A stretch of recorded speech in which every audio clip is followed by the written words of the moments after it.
journey into the unknown and the unimaginable now on BBC Two, a double bill of sci-fi horror. Alex Cox lifts the curtain on a new series of Moviedrome.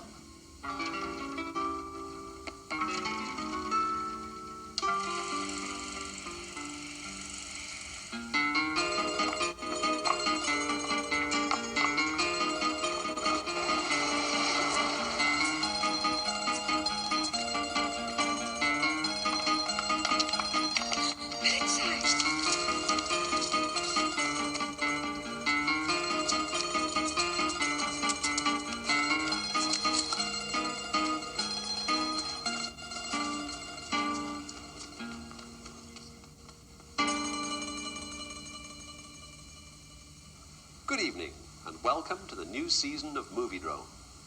Among the diverse delights we have for you this year are such cult gems as, to begin the celebrations, a science fiction double bill, starting with The Andromeda Strain, a thriller based on a novel by Michael Crichton, the first such thriller, I think. It was made in 1970 in CinemaScope. This was the era of great experimentation in American film styles, and Andromeda Strain reflects this overtly in its use of split-screen sequences, as per The Boston Strangler and The Thomas Crown Affair. Tonight you'll see Andromeda Strain in its original CinemaScope form. The three Michael Crichton films that I'm familiar with are Westworld, Jurassic Park, and this one, and they all seem to have the same basic theme. In each film, man creates a high-tech electronic and mechanical paradise which invariably goes haywire and turns on its customers and creators. The Frankenstein story applied to theme parks and government installations. In The Andromeda Strain, an American satellite returns to Earth with a deadly organism from outer space, a life form which kills almost all humans on contact.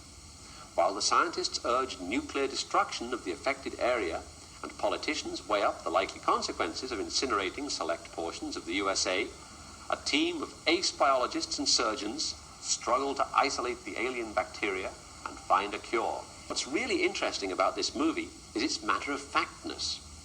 There are no movie stars, no love interest, no action until almost the very end. There's no music for the first hour of the film. The dialogue is often mundane and trivial, like the dialogue in that science fiction masterpiece, 2001, which is just as it should be, since the events in question, encounters with alien life, the possible annihilation of the human species, are so momentous. Ratcheted up just a notch, these could be Kubrick scientists with their animal experiments, their top-secret government assignments, and their obsessive cleanliness. Perhaps not surprisingly, special photographic effects are by Douglas Trumbull, who did the special effects on 2001 and later directed his own science fiction film, Silent Running. For my money, this is the best of these Crichton science fiction thrillers. There's a nice layer of irony, not quite of Kubrickian proportions, but much more than would be acceptable in a mainstream Hollywood film today. The Andromeda Strain was more than competently directed by Robert Wise, who is very good with individual scenes, but lets the movie as a whole run on too long. Wise was the editor of Citizen Kane and The Magnificent Ambersons, and the director of many studio epics, including Sound of Music and Star Trek, and weirder small-scale films like Curse of the Cat People and Day the Earth Stood Still. The Andromeda Strain is unique in one particular way. It manages to pull off a third act of running, jumping, hiding, chasing, shooting laser gun scenes which are actually interesting. Now, this is very rare. Normally, modern science fiction films follow the pattern of They Live, which after a tremendous opening degenerates into endless shots of people running and chasing down corridors, firing off laser guns, like an old episode of Doctor Who without the Daleks. The Andromeda Strain actually manages to have such a finale and to make it exciting, as one of the scientists crawls around a nuclear bomb while being blasted by robot-directed laser beams and sprayed with poison gas. It's a splendid finale. How, by the way, do you know in a movie whether the plane is going to explode or not? The answer is contained tonight in the form of product placement.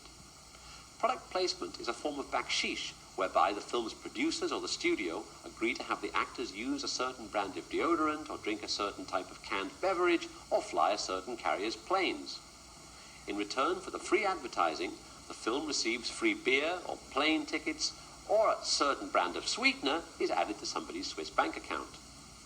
Hence, if tonight the hero is traveling aboard a certain actual existing airline, relax. No airline is going to lend its logo to a movie if the plane then gets blown up, any more than a whiskey company is going to give free bottles to a production in which the hero dies of drink.